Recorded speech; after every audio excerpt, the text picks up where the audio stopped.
The scent of lilies and jasmine filled the small back room of the chapel, mingling with the sharp bite of hairspray and my own nervous sweat.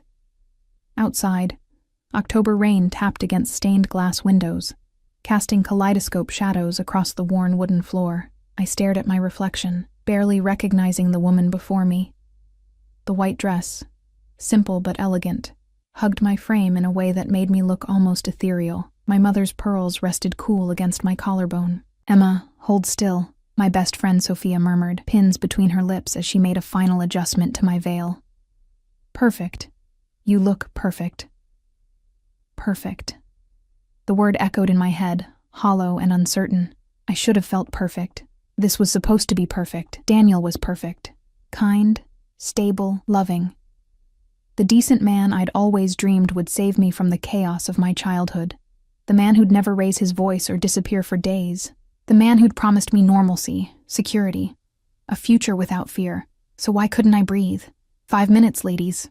The wedding coordinator's cheerful voice pierced through the door, sending a jolt of panic through my chest. "I need some air," I whispered, my voice barely audible over the crescendo of my heartbeat. Sophia's brow furrowed with concern. "Emma, you can't go outside. It's pouring, and everyone's already seated. Just 1 minute, please." Before she could protest further, I slipped out the side door into a narrow stone corridor that led to a small garden courtyard. The ancient chapel had been Daniel's idea. Historical, traditional, the perfect setting for the beginning of our conventional life together. I gulped at the damp air, my hands trembling as I lifted my skirt to avoid the puddles forming on the flagstones. The rain had eased to a gentle mist, cool against my flushed skin. Water droplets clung to the roses and ivy that climbed the courtyard walls, glistening like tiny diamonds. Behind me, music began to swell from within the chapel. The processional. I had minutes, maybe seconds. Not exactly the behavior of an eager bride. The voice cut through the garden like a blade, low, smooth, with the faintest trace of an accent I couldn't place. I spun around, my dress swirling around my ankles, to find a man standing beneath the covered portico. He wasn't supposed to be here. This area was private, reserved only for the bridal party. Yet there he stood, utterly out of place, yet somehow looking as though he owned every stone in the courtyard. Tall, imposingly so, dressed in a suit that even I could tell cost more than my entire wedding. Black, immaculately tailored to broad shoulders and a lean frame. No tie, just an open collar revealing a sliver of tanned skin. But it was his eyes that froze me in place. Dark, almost black in the dim light, watching me with an intensity that made my skin prickle. Not with fear, though perhaps it should have been, with something else. Something I didn't want to name. "I'm sorry," I managed, hating the way my voice wavered. "This area is private. The ceremony is about to start." His lips curved into something that wasn't quite a smile. "I know." 2 simple words, yet delivered with such certainty that they felt like a threat. He stepped forward, emerging fully from the shadows, and I noticed the subtle movement behind him. Another man, larger, standing at a respectful distance, eyes constantly scanning our surroundings. "You don't remember me." Not a question, but a statement, laced with amusement.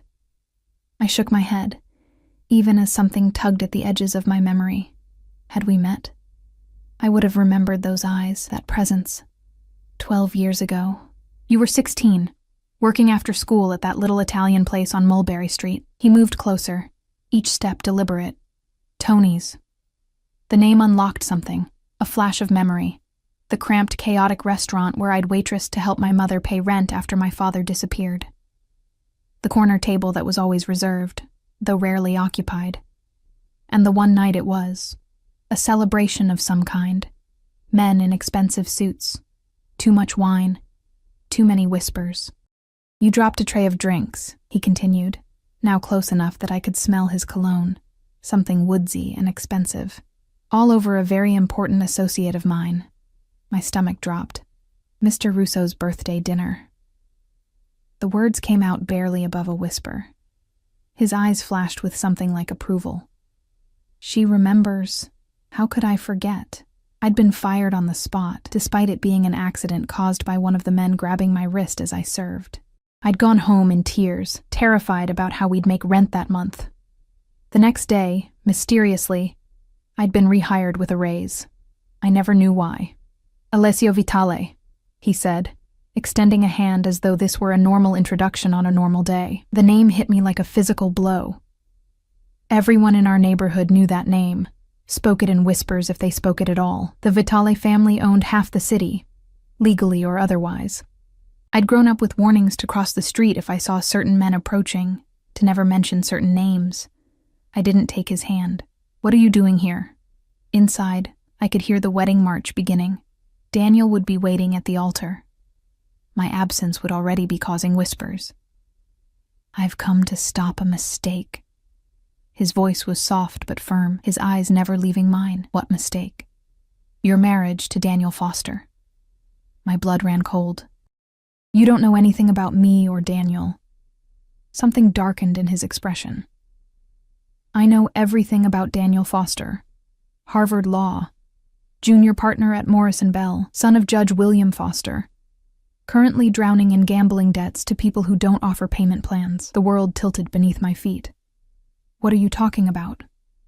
"Your perfect fiancé owes my family close to $700,000, Alessio said, as casually as commenting on the weather. "A debt he's been unable to pay." "That's not possible," I whispered. Though even as the words left my mouth, puzzle pieces started shifting in my mind.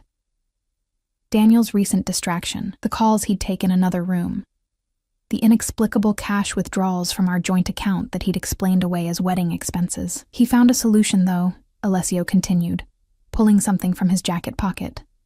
"A small velvet box. Your grandmother's ring, the one with the sapphires and diamonds. Family heirloom, isn't it?" My hand flew instinctively to my neck, where the necklace made from one of those sapphires rested against my skin. The ring had disappeared months ago. Daniel had helped me search the apartment for days before we'd concluded it must have been stolen during a showing when we were selling my old place. "How do you have that?" My voice sounded strange to my own ears, distant and hollow. "He traded it, part payment. Not nearly enough, but sentimental value," he said. Alessio's mouth twisted with disgust. He thought I wouldn't recognize the Calloway family jewels. The name, my mother's maiden name, spoken in his mouth sent another shock through me. "You knew my family?" Something shifted in his expression, too quick to read. "Your grandfather and my father had business together, a long time ago. The music inside the chapel had reached its climax. Any moment, someone would come looking for me. Whatever Daniel owes you, it has nothing to do with me." I tried to sound firm, but my voice betrayed me, cracking on the last word. "That's where you're wrong, Emma." The way he said my name, like he'd been saying it for years, like it belonged to him somehow, sent an involuntary shiver down my spine. "Daniel Foster is marrying you to save himself. That's ridiculous. We've been together for 2 years. 2 years. Since exactly 3 days after he placed his first bet with one of my establishments." Alessio stepped closer, and this time I couldn't make myself back away. "Did you never wonder why a man from his background, with his connections, would pursue a girl from your neighborhood? A girl with no family money, no connections?" "Because he loves me," I said automatically, but the words rang hollow even to my own ears. Alessio's laugh was soft, almost pitying.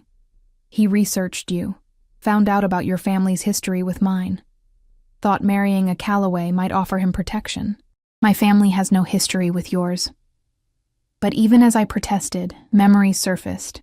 My mother's rigid rules about certain parts of town, her panic when I'd mentioned the job at Tony's, the way she'd refused to explain why we never spoke to my grandfather despite living only miles away. "Your grandfather was my father's consigliere for 20 years, Alessio said quietly, until he betrayed him. The debt was supposed to die with him, but some things carry forward." The door to the corridor burst open, and Sophia's panicked face appeared. "Emma, everyone's waiting. What are you—" Her words died as she saw I wasn't alone. Her eyes widened, darting between me and Alessio, recognition and fear flooding her features. "Tell them the bride needs a moment," Alessio said without looking at her, his tone making it clear it wasn't a request. To my shock, Sophia nodded, and retreated without question, the door closing behind her with a soft click. "You can't do this," I whispered, tears threatening to spill over. "You can't just appear on my wedding day and—" "I can do whatever I want, Emma." There was no malice in his voice, just simple fact. "But right now I'm giving you a choice." "What choice?" "Walk into that chapel. Marry a man who's using you as a shield, who's already sold your family heirlooms to cover his debts. Begin a life built entirely on lies." He held out the velvet box containing my grandmother's ring. "Or leave with me, now, and I'll consider Daniel's debt paid in full." "You're insane," I breathed, even as my heart hammered against my ribs. "I don't even know you." "But I know you," he countered. "I've known you since you were 16 years old, standing in that restaurant with fire in your eyes even as they fired you unjustly. You were watching me? All this time?" Something flickered across his face. Possessiveness, perhaps, or something deeper. "I protected you. Made sure you got your job back, made sure you got into NYU despite the scholarship mysteriously being awarded to the mayor's niece instead." My acceptance letter flashed through my mind, arriving weeks after I'd received a rejection, the school citing a clerical error in their previous communication. "Why?" I demanded, anger finally breaking through my shock. "Why would you do that?" "Because you remind me of someone I couldn't save." His voice roughened, revealing the first crack in his controlled demeanor. "And because 12 years ago, you looked at me, really looked at me, without fear or greed in your eyes. Do you know how rare that is in my world?" A commotion rose from inside the chapel, raised voices, a crash. Alessio didn't flinch, didn't even look toward the sound. "He knows I'm here," he said simply, "and now he's trying to run." As if on cue, the side door burst open, and Daniel appeared, his face ashen, wedding boutonniere askew. He froze when he saw us together, his eyes widening with unmistakable terror. "Emma," he gasped, "come inside. Now." I looked at the man I'd planned to marry, seeing him clearly for perhaps the first time. The perfect facade had cracked, revealing something desperate and calculating underneath. "Is it true?" I asked quietly. "About the gambling debts? About my grandmother's ring?" Daniel's face contorted. "Whatever he told you is a lie. He's a criminal, Emma. A murderer." "I've never denied what I am," Alessio said calmly. "Can you say the same, Mr. Foster?" Daniel's gaze darted between us, then over his shoulder, calculating. "Emma, please, we need to leave. Now." "The police won't help you," Alessio said, almost gently. "Judge Foster has already been informed of his son's indiscretions, including the money missing from his firm's client accounts." Daniel lunged forward suddenly, grabbing my arm with bruising force. "You're coming with me."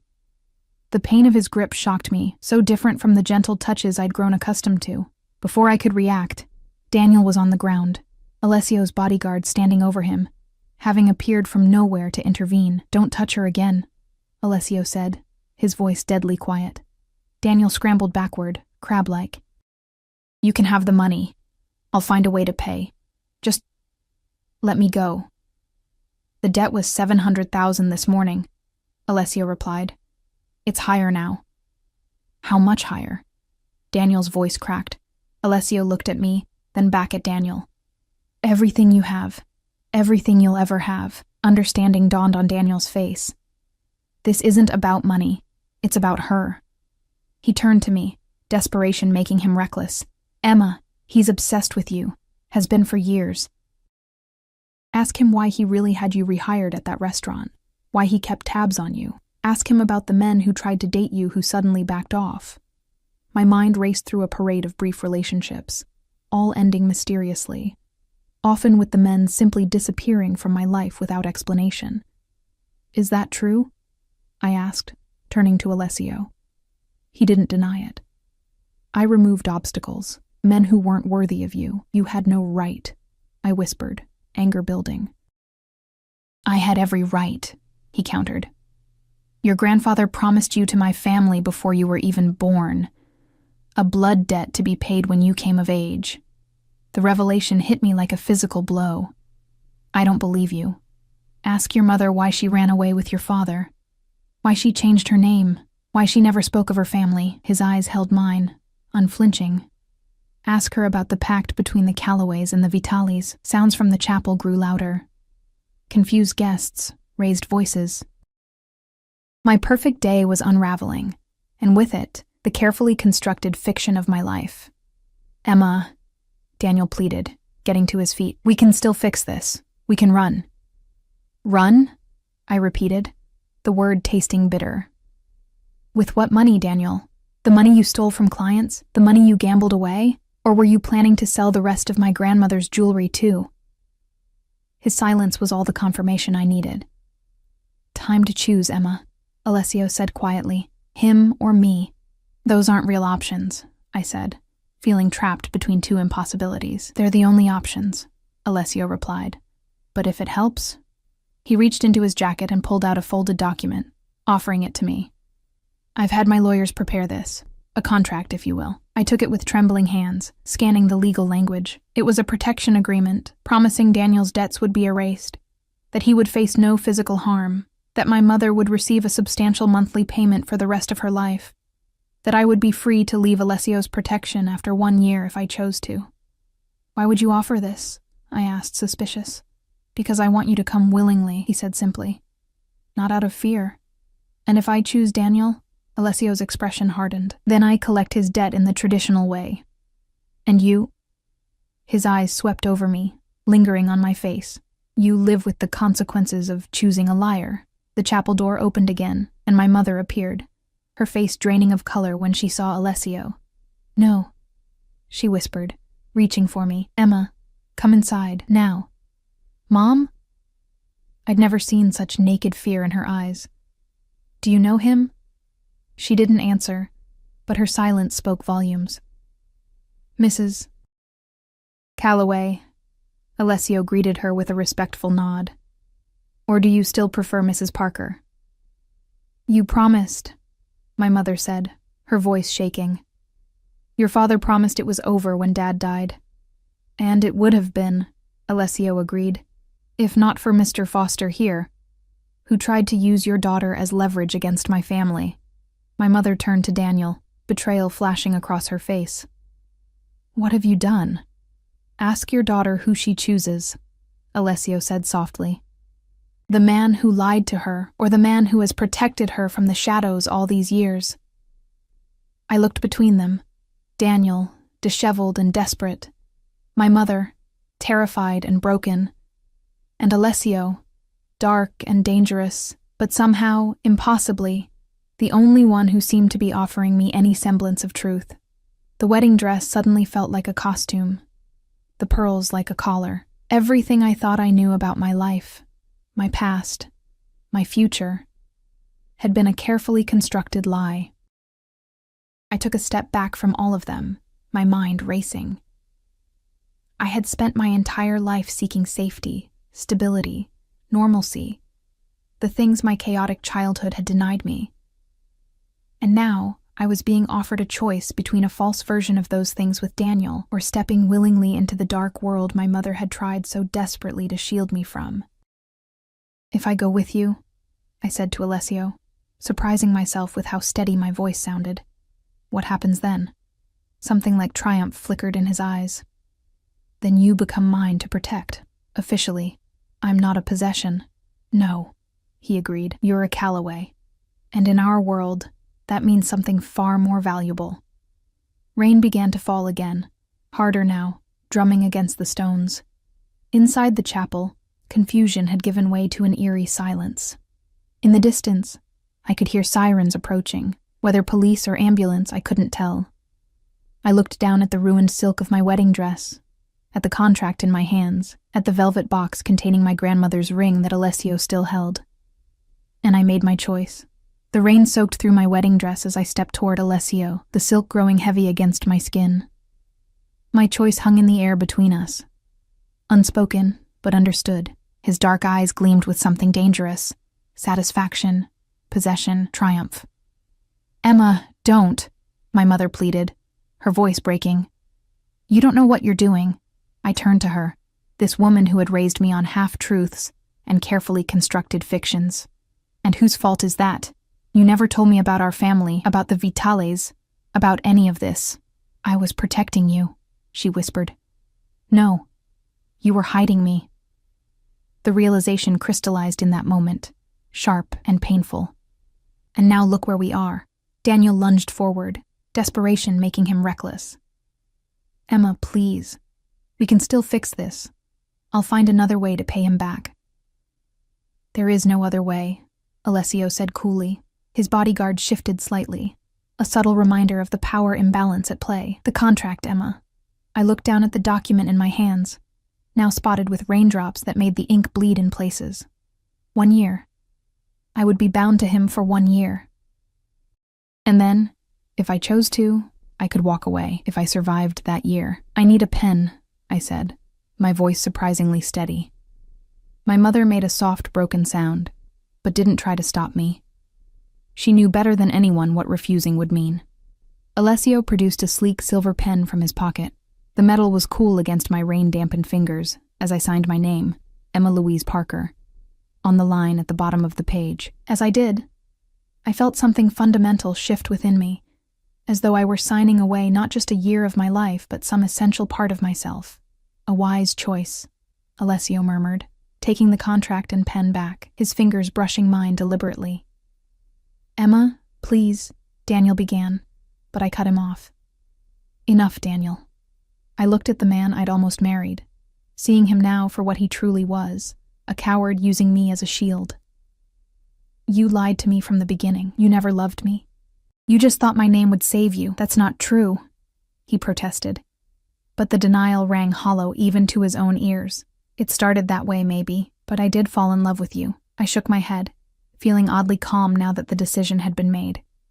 Love doesn't sell family heirlooms behind someone's back. Love doesn't gamble away a future. I slipped my engagement ring off my finger and held it out to him. This is yours. I don't want anything from you. Daniel stared at the ring, then at me, realization dawning that he had truly lost. The debt is considered paid, Alessio said to Daniel, his tone making it clear the conversation was over. But if you ever approach Emma again, our arrangement will be void. The sirens grew louder, close now. Alessio nodded to his bodyguard, who spoke quietly into a phone I hadn't noticed before. Our car is waiting, Alessio said to me. We should leave before the police arrive. The police, I repeated, suddenly remembering that there were over 100 guests inside the chapel, waiting for a wedding that would never happen. An unfortunate incident at the altar, Alessio explained. One of the groomsmen became violent, had to be restrained. The ceremony will have to be postponed indefinitely. You orchestrated a distraction, I realized. The faintest smile touched his lips. I plan for contingencies. He held out his hand to me. This time I took it. His skin was warm despite the rain, his grip firm, but not painful, nothing like Daniel's bruising grasp moments earlier. I felt a strange electric current pass between us, a recognition of something I couldn't name. As we walked toward the garden gate, I turned back one last time. My mother stood frozen, tears streaming down her face. Daniel had collapsed onto a stone bench, head in his hands. Mom, I called softly. I'll be in touch. She nodded, understanding the unspoken message. I would be safe, at least for now. The black car waiting outside the garden gate was exactly what I'd expected. Sleek, expensive, with windows tinted so dark they looked opaque. The driver stood beside it, impassive in the rain, holding an umbrella that he immediately extended over me as we approached. Thank you, I murmured, the simple courtesy feeling absurd given the circumstances. The driver nodded, opening the rear door. Alessio guided me inside with a light touch at the small of my back, his hand burning through the wet fabric of my dress. The interior was all soft leather, and the subtle scent of expensive cologne, his scent, I realized, already familiar to me. As the door closed, sealing us into a cocoon of quiet luxury, the full weight of what I'd done crashed over me. I'd walked away from my wedding, from the life I'd planned, from everything safe and known. I'd chosen to go with a man I barely knew, a man whose very name had been whispered with fear throughout my childhood. You're shaking, Alessio observed as the car pulled smoothly away from the curb. I'm soaking wet and it's October, I replied, deflecting. Of course I'm cold. Without a word, he shrugged out of his jacket and draped it around my shoulders. The wool was warm from his body, heavy and oddly comforting. Where are we going? I asked, watching through the window as the chapel disappeared from view. Somewhere safe, he answered. Somewhere we can talk properly. The contract said I'd have my own place. His eyes met mine, unreadable in the dim light of the car. And you will. But first we need to address more immediate concerns, such as the fact that you're a runaway bride whose wedding was just disrupted by violence, and half the city's social elite witnessed it. His tone was matter of fact. The press will be all over this by nightfall. I hadn't thought of that. Daniel's family was prominent enough that our wedding had been mentioned in the society pages. A scandal like this wouldn't stay quiet. What's your solution? We control the narrative, Alessio said simply, before anyone else can. The car turned onto a wide avenue, heading toward the wealthier part of the city. Buildings grew more elegant, streets cleaner, pedestrians better dressed. This was a world I'd only glimpsed through Daniel, never quite belonging to it. And what narrative is that? I asked, wariness creeping back into my voice.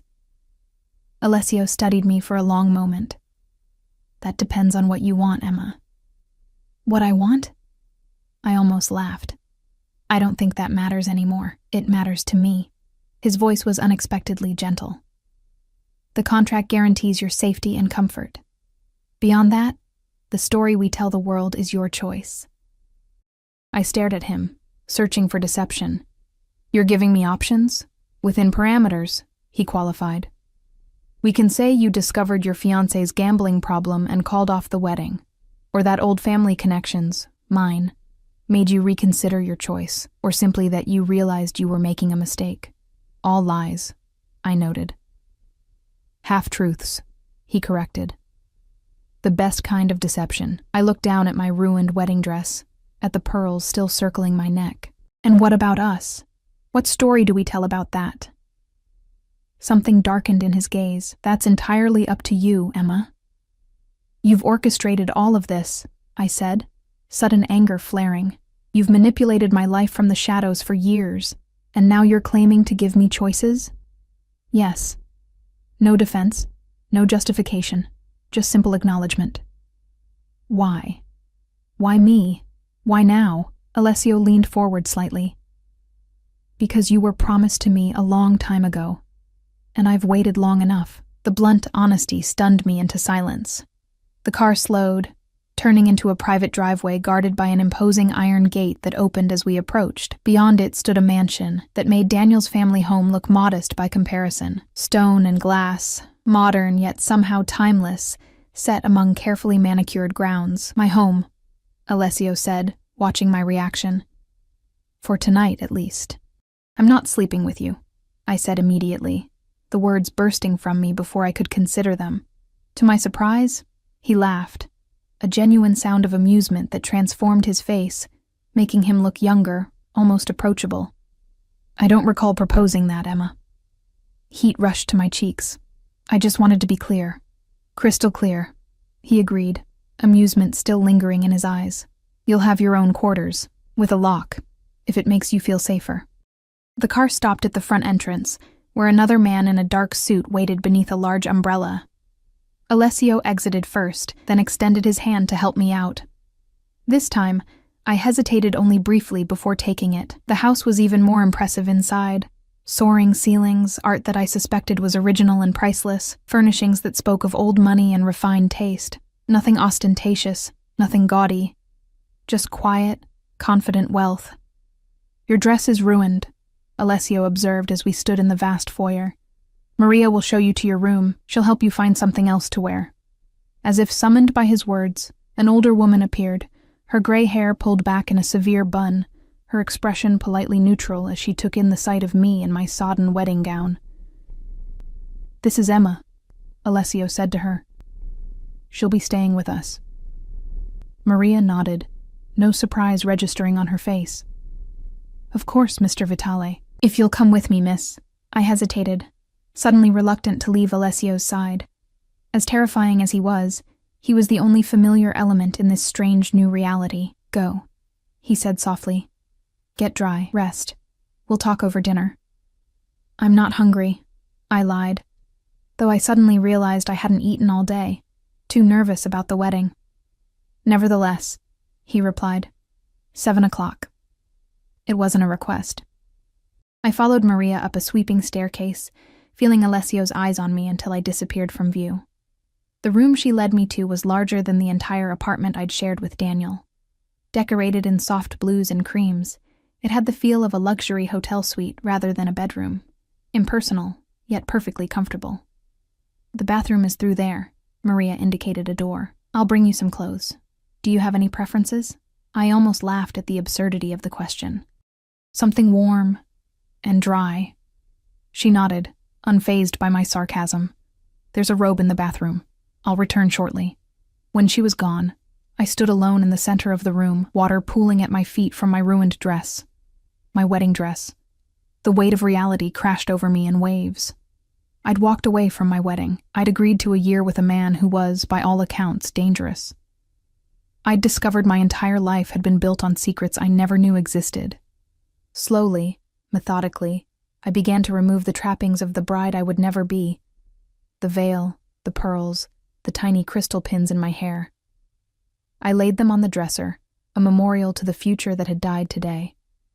In the bathroom, I finally stepped out of the dress, leaving it in a sad heap of silk and lace on the marble floor.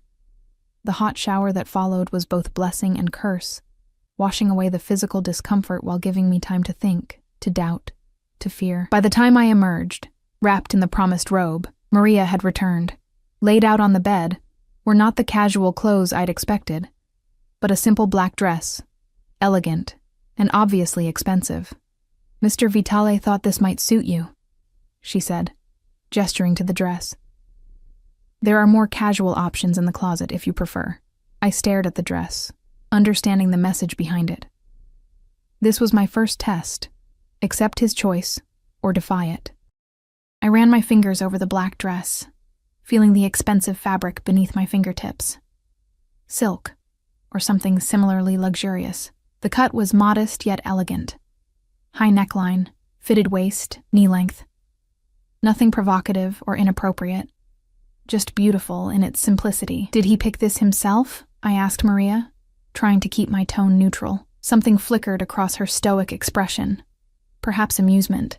"Mr. Vitale is very particular about certain things." I considered my options. I could refuse the dress, assert some small independence in this situation where I had so little control, or I could choose my battles more wisely. "I'll wear it," I decided, taking the dress from the bed. "Thank you." Maria nodded approvingly. "The shoes are in the closet. I'll return to escort you to dinner at 6:50. When she left, I dressed slowly, my muscles aching with tension. The dress fit perfectly, as though it had been made for me. I wondered uneasily if it had been. How long had Alessio been planning this day? The shoes, elegant black heels, also fit flawlessly. I found a hairdryer in the bathroom and did my best with my hair, letting it fall in loose waves past my shoulders.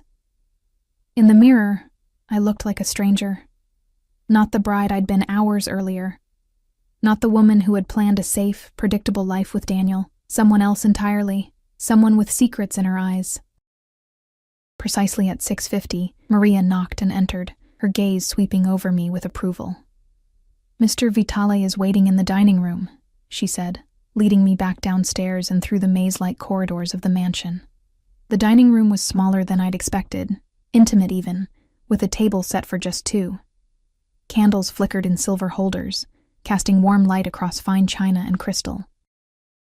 Through floor-to-ceiling windows, I could see the rain had stopped, leaving the gardens glistening in the twilight.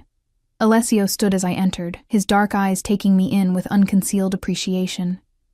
He'd changed as well, into a crisp white shirt and dark trousers, casual yet immaculate. "The dress suits you," he said. As I took the seat a server pulled out for me. "You seem very confident about my size," I replied, unable to keep the edge from my voice. His lips curved slightly. "I pay attention to details." "That's not creepy at all. In my world, Emma, attention to detail is the difference between life and death." He gestured to a server who immediately poured wine into my glass. "I hope you don't mind." I took the liberty of choosing the menu. Of course he had. Do I have a choice? Always, he said, surprising me. You can eat or not eat, drink or not drink, speak or remain silent. The choices may be constrained, but they are always yours. I took a sip of the wine. Rich, complex, undoubtedly expensive. Limited choices aren't real choices. All choices are limited by circumstance, he countered. Even before today, your choices were shaped by forces you didn't understand. The difference now is that you're aware of them. The first course arrived, something delicate involving scallops that under normal circumstances I would have appreciated. Now, despite my hunger, each bite felt like a concession. Tell me about the blood debt, I said after several minutes of tense silence. The one you claim my grandfather owed your family. Alessio studied me over the rim of his wine glass. You don't believe me. I believe my mother was terrified when she saw you, I replied. I believe Daniel used me. Beyond that. I shrugged. I grew up being told to avoid men like you. Forgive me if I'm skeptical about suddenly being told I belong in your world. Fair enough. He set down his glass. Your grandfather, Thomas Calloway, worked for my father for nearly 20 years. He was trusted, respected, family, in every way that matters in our circles. And what circles are those exactly? I interrupted. Let's not dance around it. You're talking about organized crime, the Mafia. His expression didn't change. I prefer to think of it as an alternative business structure with its own governance and justice system. Despite everything, I almost laughed. That's one way of putting it. Your grandfather was my father's consigliere, his advisor, his right hand, Alessio continued, ignoring my interruption. When my father was killed, Thomas was with him. He survived but failed to protect my father. I frowned. That doesn't sound like a betrayal. That sounds like a tragedy. Something flickered in his eyes, surprise perhaps. Most would assume the worst. I'm not most people. No, he agreed softly. You're not. The server cleared our plates, replacing them with the main course. Some kind of roast with vegetables I couldn't identify in the dim light. In our world, Alessio continued after the server had retreated. Such a failure demands retribution. Blood for blood. But my father had left instructions. Thomas was to be spared, on one condition. Let me guess, I said, a chill running through me. Me? Alessio nodded. A marriage alliance between our families. His granddaughter to the Vitale heir. That's medieval, I protested. And I was what, a baby? Not even born yet, he confirmed. Your mother was pregnant with you when the pact was made. When she learned of it, she ran, took your father and disappeared, changed your name from Calloway to Parker. My appetite vanished. And my grandfather agreed to this? To trading his unborn granddaughter? He agreed to save his own life, and the lives of his daughter and son-in-law. Alessio's tone was matter of fact. It was a different time, Emma. The rules were clear to everyone involved. Except to me, I said bitterly. No one thought to mention any of this to me. Would you have believed it? He asked, his gaze intense. If your mother had told you as a child that you were promised to a man like me? I pushed my plate away, suddenly nauseous. So what? You've been waiting all these years to collect on this sick bargain? Following me, manipulating my life from a distance? Protecting you, he corrected.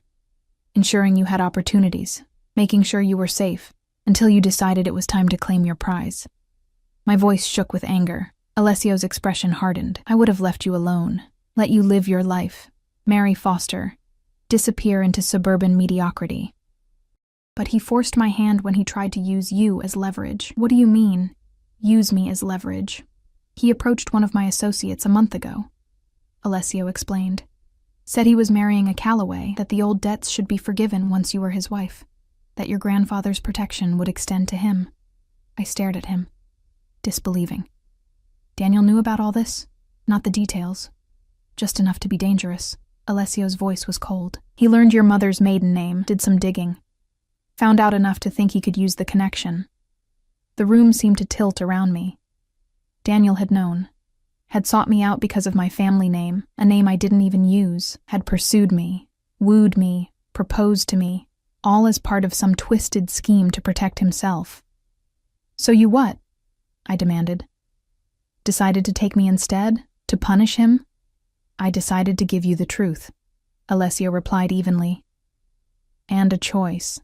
Some choice, I muttered. Marry a liar or go with a dangerous stranger. I'm hardly a stranger, Emma. His voice softened. I've known you since you were 16. I know you take your coffee with too much sugar. I know you love thunderstorms, but are afraid of lightning. I know you visit your father's grave every year on his birthday, even though he abandoned you. Each word was like a physical blow. How could you possibly know all that? I told you. I pay attention to details. You had me watched. It wasn't a question. Protected. He corrected again. There's a difference. Not from where I'm sitting.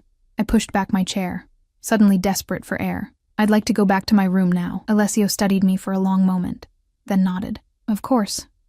Maria will. I can find my own way, I interrupted, already standing. No, you can't, he replied calmly. This house is designed to be confusing to outsiders. A security measure. Of course it was.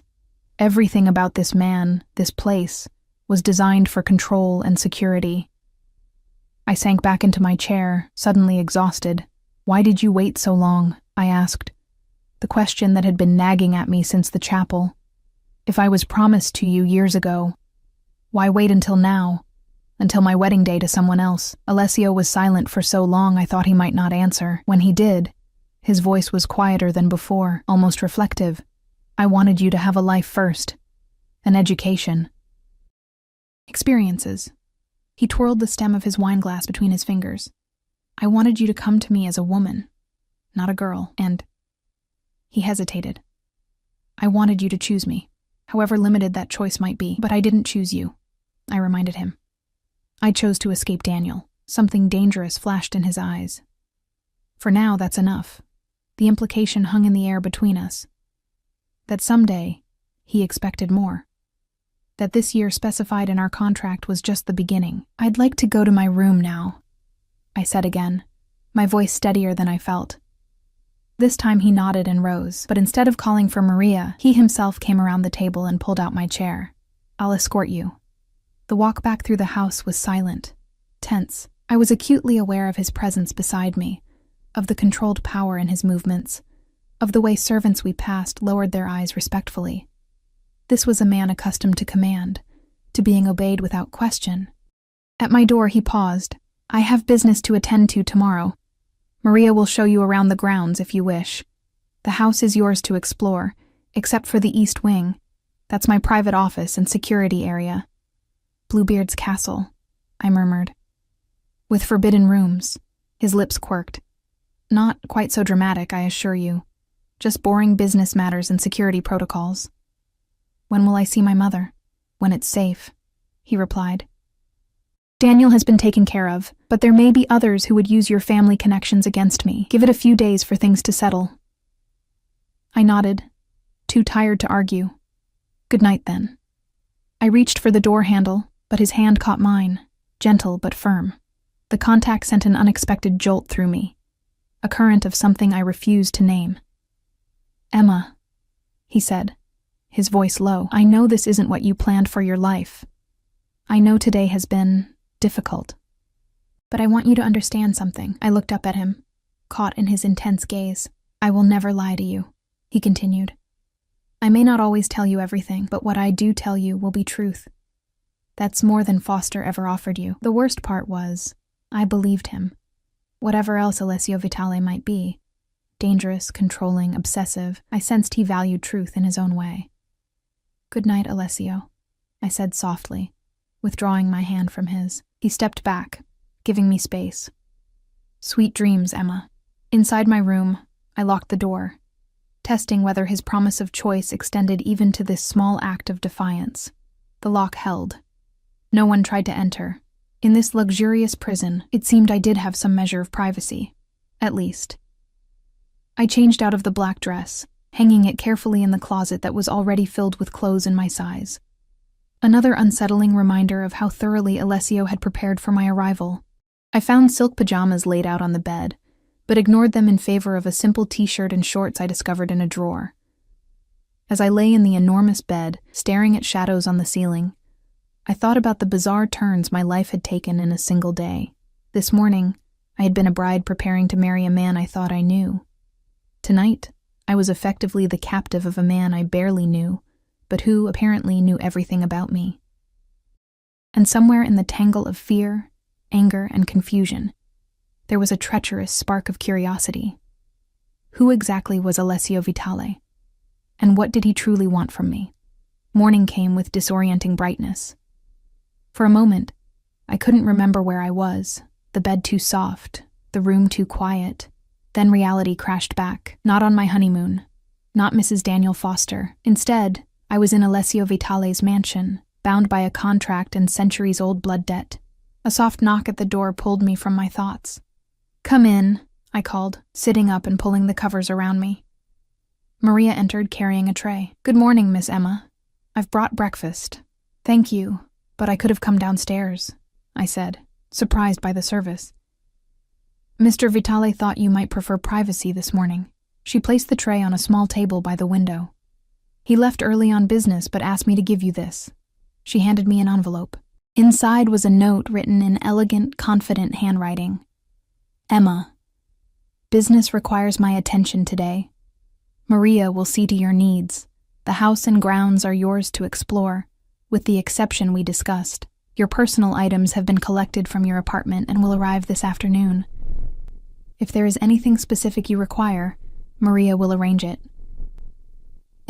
Simple, direct, almost impersonal, yet the fact that he'd thought to retrieve my belongings showed consideration I hadn't expected. "What kind of business?" I asked, though I doubted Maria would tell me. She arranged the breakfast dishes with practiced efficiency. "Mr. Vitale oversees many legitimate enterprises. Import, export, real estate, hospitality, among others." "And the illegitimate ones?" I pressed. Maria's expression remained impassive. "I wouldn't know about such matters, miss." "Of course not. How long have you worked for him?" "I served his father before him," she replied. "I've known Mr. Alessio since he was born. I tried a different approach." "What's he like?" "Really like, not just the scary boss act." Something softened in her eyes. "Mr. Vitale is a fair employer and a loyal friend. He remembers birthdays. He visits his mother every Sunday. He has never raised his voice to the staff." She poured coffee into a delicate cup. "He is a man of his word, miss. That is rare in any world." I absorbed this, trying to reconcile it with the dangerous man who had upended my life yesterday. "And the other women?" Maria paused. "Other women?" "The ones before me," I clarified. "I can't be the first he's brought here. Mr. Vitale is a private person," she said carefully. "His personal matters are his own." Not the answer I was fishing for. Either there had been many women, or none important enough for the staff to remember. Neither option comforted me. After breakfast, I showered and dressed in clothes I found in the closet. Simple jeans and a sweater that, unsettlingly, were exactly my style and size. I explored the mansion cautiously, feeling like an intruder despite Alessio's permission. The house was even more impressive by daylight. Sunlight streamed through massive windows, illuminating art pieces that belonged in museums. Every room was meticulously decorated, nothing flashy or ostentatious, just quiet elegance that spoke of old money and refined taste. I found a library that made my heart skip. Floor-to-ceiling shelves filled with everything from leather-bound classics to modern bestsellers. Running my fingers along the spines, I noticed many were first editions. A fortune in books alone. "He collects them," a voice said behind me. I turned to find an older man in a dark suit standing in the doorway. Unlike the security personnel I'd glimpsed, he had a gentler presence, more scholar than soldier. "I'm Thomas," he said, inclining his head slightly. "Mr. Vitale's advisor. You must be Emma." "His advisor?"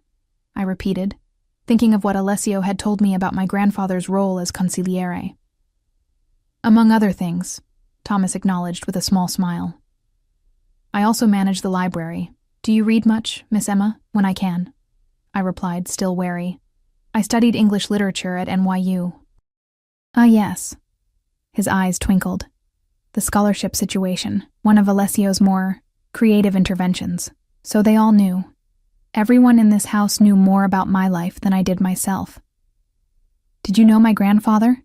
I asked suddenly. "The original Thomas Calloway?" His expression sobered. "I did. He was a good man in a difficult position. Much like you find yourself now." "I'm nothing like him," I said sharply. "I didn't choose any of this, didn't you?" he asked mildly. "You signed the contract. You chose to leave the chapel. Under duress." "Perhaps." He moved to a shelf and selected a book, handing it to me. "You might find this interesting. It's about choice and fate, freedom within constraint. Rather relevant to your situation, I think."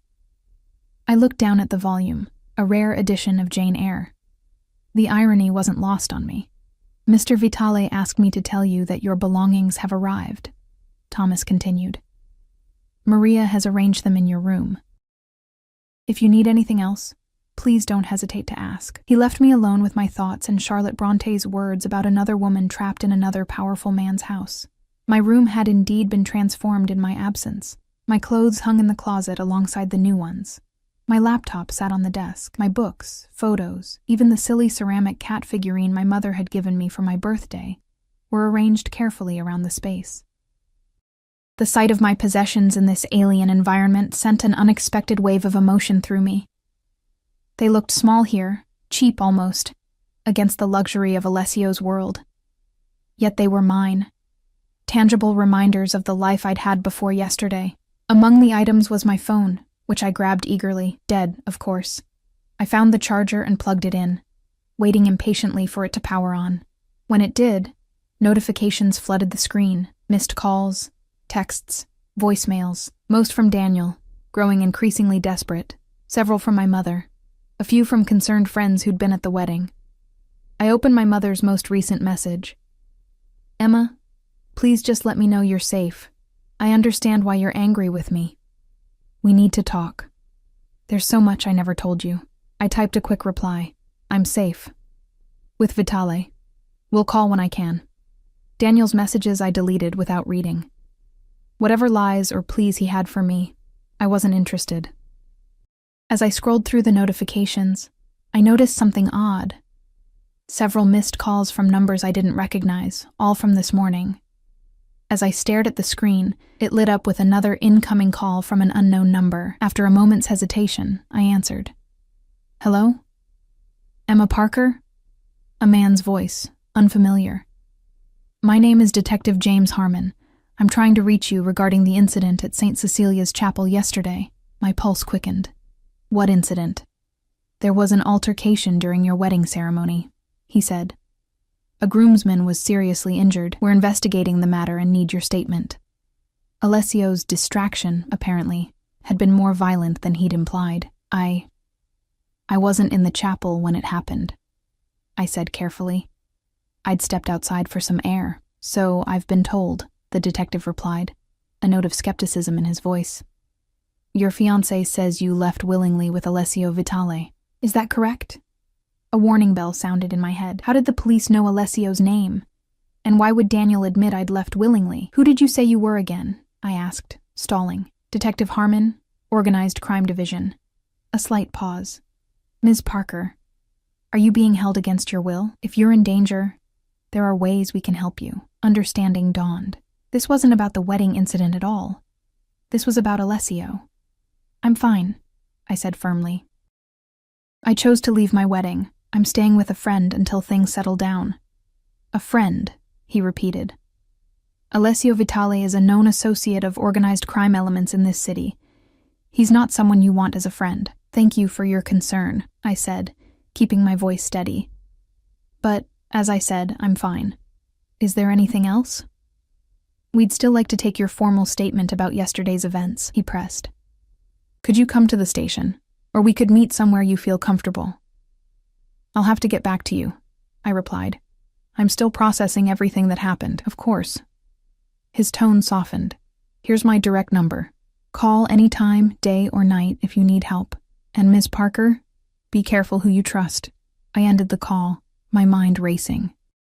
Was this a legitimate police inquiry, or something more sinister?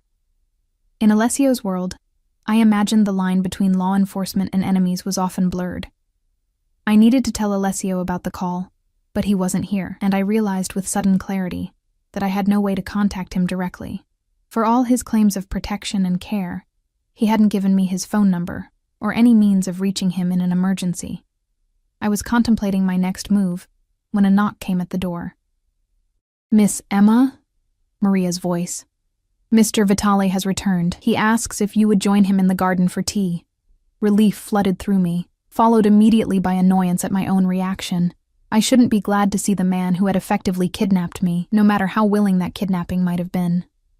"I'll be down in a few minutes," I called back. I changed quickly into a simple dress I found among my own clothes, applied minimal makeup, and headed downstairs. A different staff member led me through the house and out onto a stone terrace overlooking meticulously landscaped gardens. Alessio stood with his back to me, hands clasped behind him, surveying the property like a king his kingdom.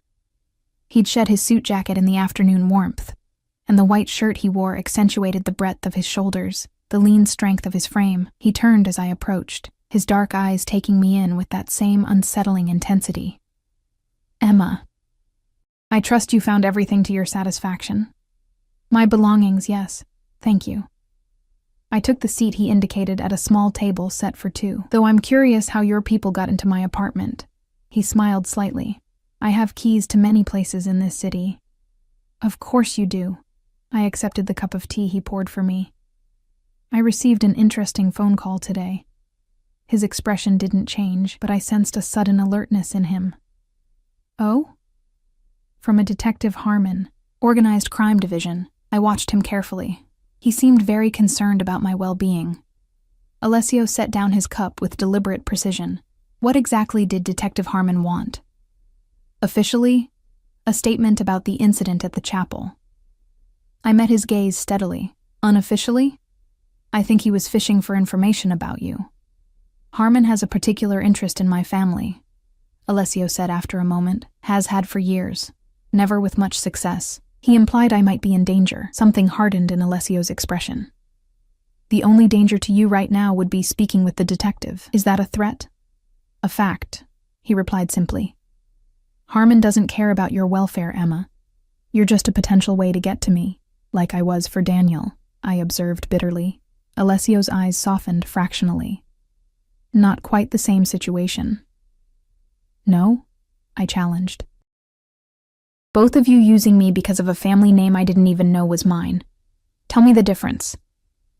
"The difference," he said quietly, "is that I never lied to you about who I am or what I want."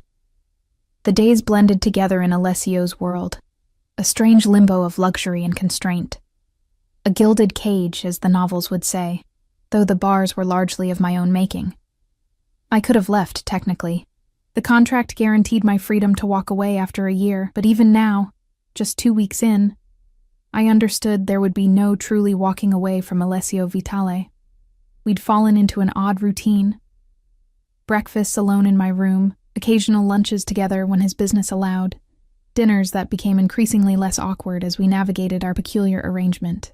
He never pushed, never demanded, never so much as touched me beyond the occasional brush of fingers when passing a dish or document. Yet I felt his attention constantly, his dark eyes tracking my movements, assessing my moods, learning me in a way Daniel never had. "You're restless," Alessio observed one evening as I picked at my dessert, a delicate confection I couldn't appreciate. "I can't stay locked in this house forever," I replied. "I need something. Purpose, work." He considered this, swirling the amber liquid in his glass. "What did you do before?" "I was an editor at a small publishing house." I smiled wryly. Not very glamorous, but I loved it. "Why can't you continue?" I stared at him. "Because everyone thinks I'm either kidnapped, having a nervous breakdown, or dead in a ditch somewhere? Because I can't exactly waltz back into my old life after disappearing from my own wedding? Those are problems with solutions," he said simply. "If you wish to work, arrangements can be made." "What kind of arrangements?" I asked, suspicious. "Legitimate ones." Alessio set down his glass. "I own shares in several businesses, including a publishing group. I could make inquiries." The offer surprised me. "You'd do that?" "I told you before. Your choices may be constrained, but they are yours." His gaze was steady. "I have no desire to keep you prisoner, Emma. Only safe." "Safe from what, exactly?" "Detective Harmon keeps calling. He seems to think you're the danger." Something cold flickered in Alessio's eyes. "Harmon is a persistent man, but persistence without wisdom is just stubbornness." "Is that a threat against a police officer?" I asked, only half joking. "An observation." Alessio's expression softened slightly. "Not everyone who wears a badge is honorable, Emma. Not everyone who breaks laws is evil. The world has more shades than that." "So enlighten me," I challenged, emboldened by 2 weeks of these careful conversations. "What exactly do you do that has the organized crime division so interested in you?" For a long moment, I thought he wouldn't answer. Then he leaned forward, his voice dropping. "My family has controlled certain aspects of this city's economy for generations," he said quietly. "Some legal, some less so. When my father died, I inherited both sides of that legacy. I've spent the past decade legitimizing what can be legitimized and minimizing harm in what cannot." "Minimizing harm," I repeated skeptically. "There will always be gambling, Emma, always prostitution, always drugs. The question is whether these things happen in the shadows, with no rules or protection for the vulnerable, or whether they happen under supervision, with certain standards." It was the most forthright he'd been about his business, and I found myself unsettlingly interested. "And you enforce these standards?" "I try." His gaze was unflinching.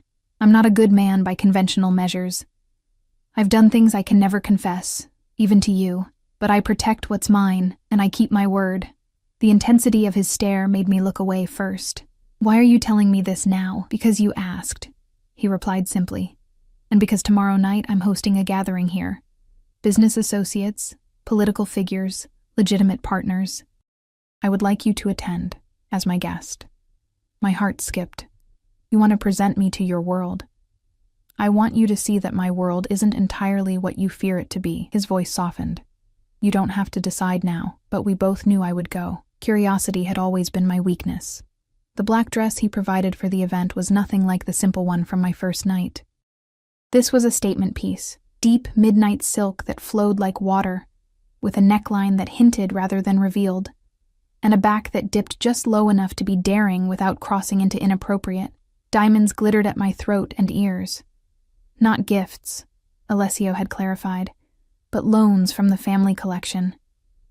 "You look beautiful," he said when I descended the stairs, his voice rough with something I pretended not to recognize. "Thank you." I smoothed the silk nervously. "So do you." "Handsome, I mean." He did. The tuxedo fit him perfectly, highlighting the strength in his shoulders, the lean power of his frame. His dark hair was swept back, emphasizing the sharp angles of his face. He looked dangerous and elegant, like a predator dressed for the opera. "There are some things you should know," Alessio said quietly as he offered me his arm. "Everyone here tonight knows who you are, or rather, who your family was. They'll have expectations." "What kind of expectations?" I asked, trepidation building. "That you're mine," he said simply. "My protection, my responsibility, my possession," I supplied, an edge to my voice. His eyes flashed. "Partner, they'll expect the heir to Thomas Calloway to understand our world, our ways, to be worthy of the Vitale name." "I'm not taking your name," I reminded him, even as my pulse quickened at the implication. The faintest smile touched his lips. "Not yet, perhaps." The grand ballroom I hadn't yet explored was transformed for the evening. Soft lighting, elegant floral arrangements, staff circulating with champagne and hors d'oeuvres. About 50 guests mingled, their conversation creating a gentle hum beneath classical music from a string quartet in the corner. As we entered, a subtle shift rippled through the room. Conversations paused, glances turned our way, expressions ranging from curiosity to calculation to outright hostility.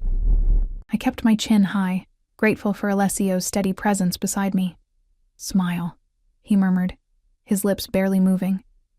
"They're watching for weakness." "Is that how you see me?" I whispered back. "A weakness?" His hand tightened slightly on mine. "Never. but they might, until you prove otherwise. The next hours were a blur of introductions, careful conversations, and political undercurrents I barely understood. Alessio never left my side, a protective shadow that both comforted and constrained. I met mayors and judges, business tycoons and society matrons, all of whom treated Alessio with a deference that bordered on fear. Emma Parker, a familiar voice said behind me as I stood at the refreshment table, or should I say Emma Calloway now.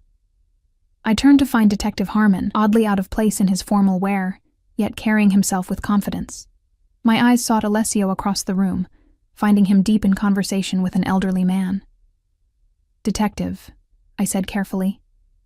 "I didn't expect to see you here. I'm full of surprises." His smile didn't reach his eyes, like finding the missing bride from last month's society wedding scandal playing hostess at a Vitale gathering. "I'm hardly playing hostess," I replied, keeping my voice even. "And I wasn't missing. I left.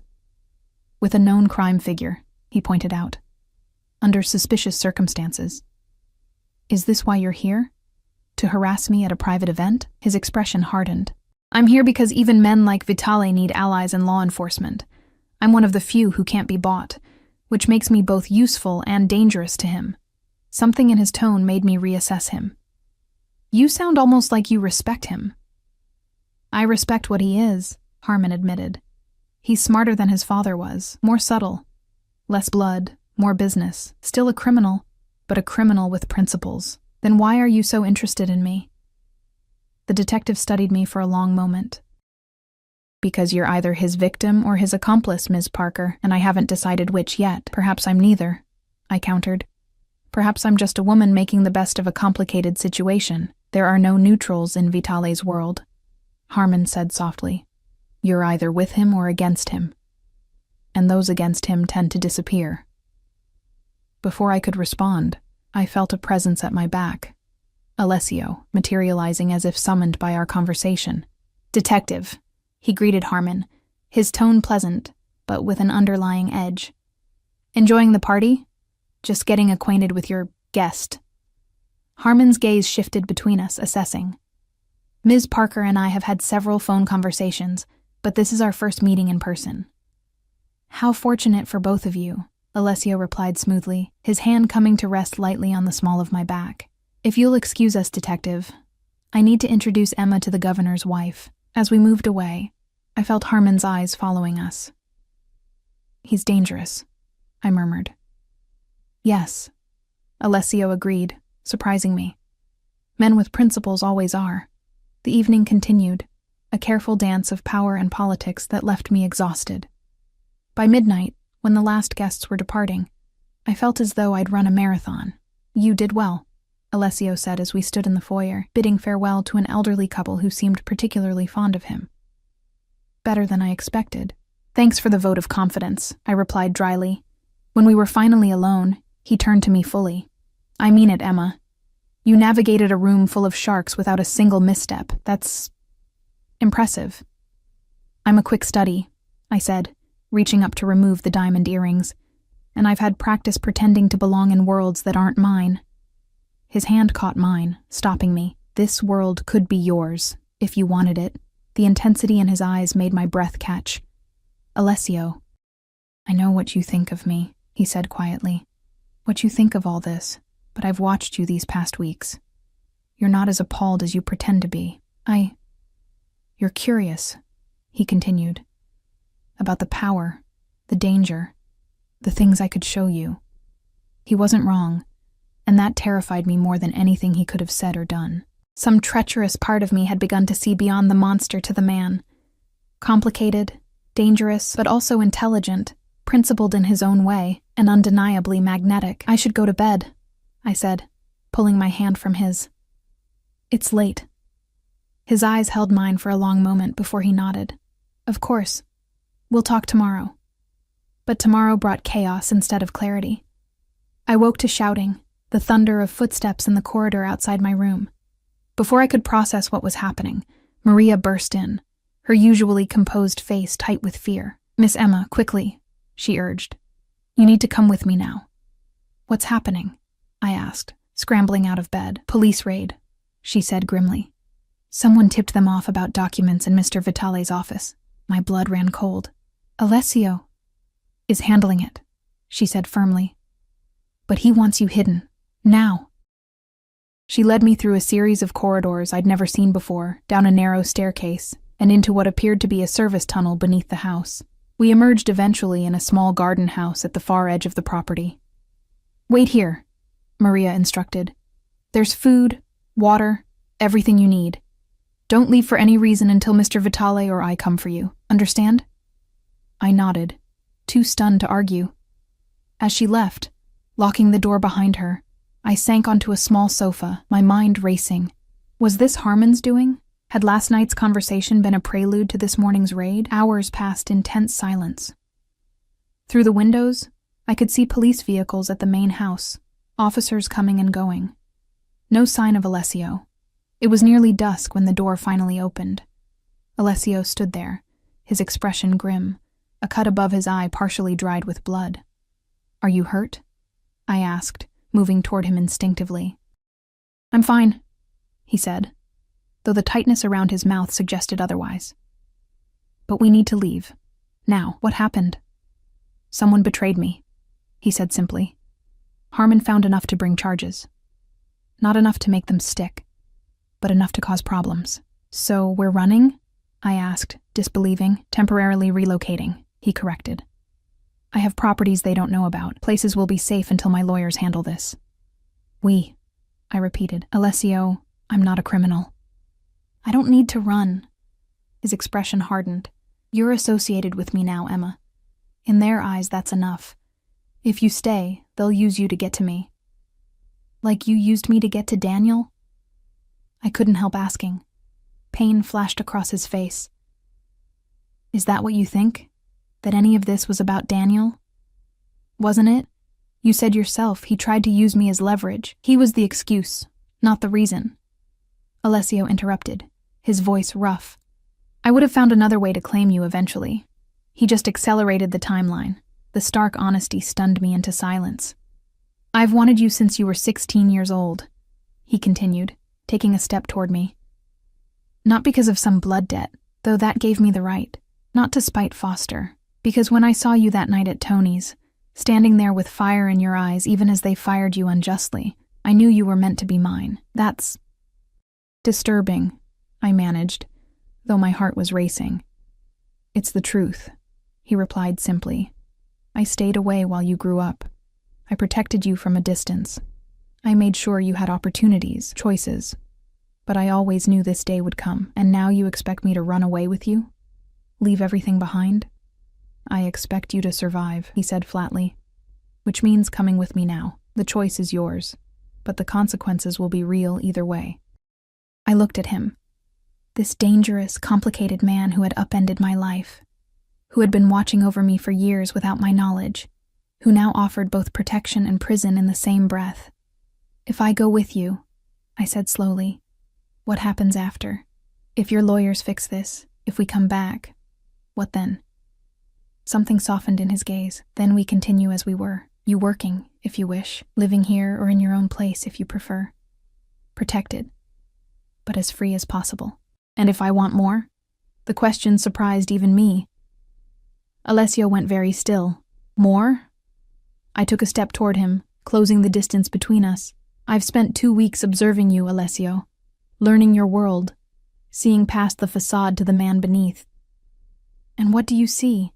He asked, his voice low. Someone dangerous, I admitted.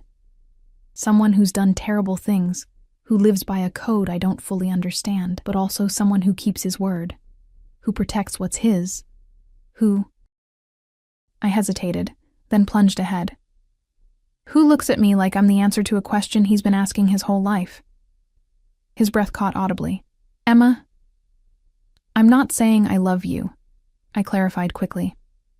I'm not even saying I fully trust you, but I'm curious about what this could be, given time. The tension in him was palpable, like a predator holding itself in check. Don't say things you don't mean, not now. I never say things I don't mean, I replied, finding strength in the truth. I'll go with you. Not just to survive, but to see where this leads. One condition, though. Name it, he said instantly. No more secrets, no more half-truths. If we're in this together, then we're truly together. I want to know everything, the businesses, the dangers, all of it.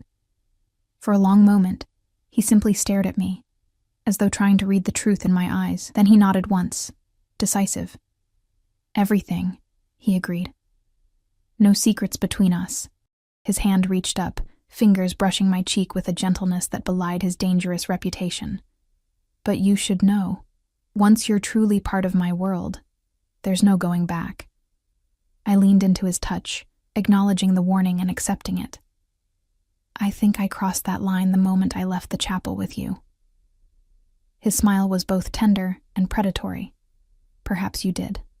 The sound of vehicles approaching broke the moment. Alessio tensed, moving to the window to peer through the curtains. "We need to go," he said urgently. "Now." As we slipped out the back door toward a car waiting beyond the garden wall, I felt an unexpected sense of rightness. Not happiness exactly. There were too many complications, too many moral compromises for simple happiness. But purpose, direction. I had spent my life seeking safety, normality, protection from the chaos of the world. With Daniel, that search had led me toward a life built on lies. With Alessio, paradoxically, it led toward a dangerous truth, that sometimes the greatest safety comes from aligning with the danger, not running from it. As the city lights faded behind us, and Alessio's hand found mine in the darkness of the car, I realized I had made my choice long before today. Perhaps even before the wedding, in some unconscious corner of my soul that recognized the inevitability of this path. I wasn't just running away, I was running toward something, a life of complexity and danger, yes, but also of honesty and protection, of passion and purpose. "Where are we going?" I asked softly. Alessio's fingers tightened around mine. "Home," he said simply, "a different one. But ours. Ours." The word settled between us, weighted with promise and peril. This wasn't the life I'd planned, the future I'd imagined. It was something darker, more complex, more alive. And as we drove into the gathering night, leaving behind the wreckage of my old life, I found myself anticipating the one ahead, not with fear, but with a strange, fierce curiosity about the woman I might become at Alessio Vitale's side. Not his possession, not his victim, his equal in time, his partner, his